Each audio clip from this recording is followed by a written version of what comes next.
तो आजकल जो योग के नाम पर हो रहा है, जो कुछ उदाहरण आपने बतलाए, उनमें ना तो हमको कोई परंपरा दिखलाई देती है, ना प्रामाणिकता।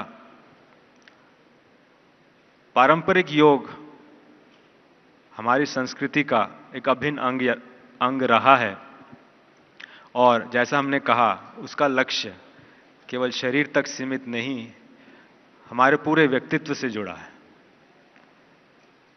तो आप ये कह रहे हैं कि योग सिर्फ 84 आसन ही नहीं है, बल्कि उससे आगे की भी बात है।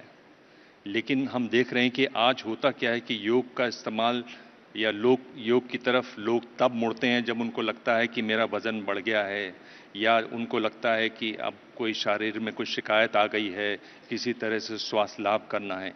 क्या ये सही नहीं है? क्या ऐसा नहीं हो रहा है आज?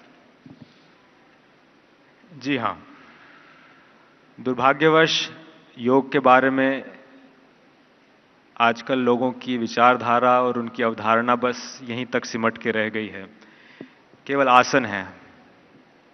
और हम लोग मानते हैं कि आसन तो योग का एक बहुत छोटा अंश है, 2 या 5% अंश होगा।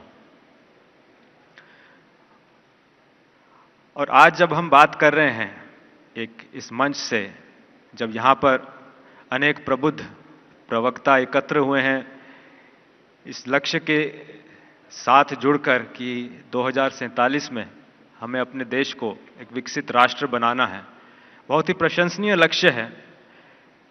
लेकिन राष्ट्र का विकास तब तक संभव नहीं जब तक उसके नागरिकों के व्यक्तित्व का विकास ना हो।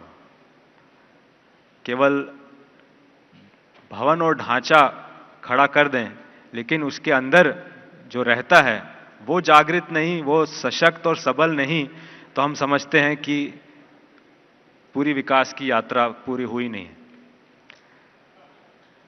आज आवश्यकता है कि लोग योग के वास्तविक लक्ष्य और प्रयोजन को समझें, जानें कि इसका संबंध हमारे पूरे जीवन से है।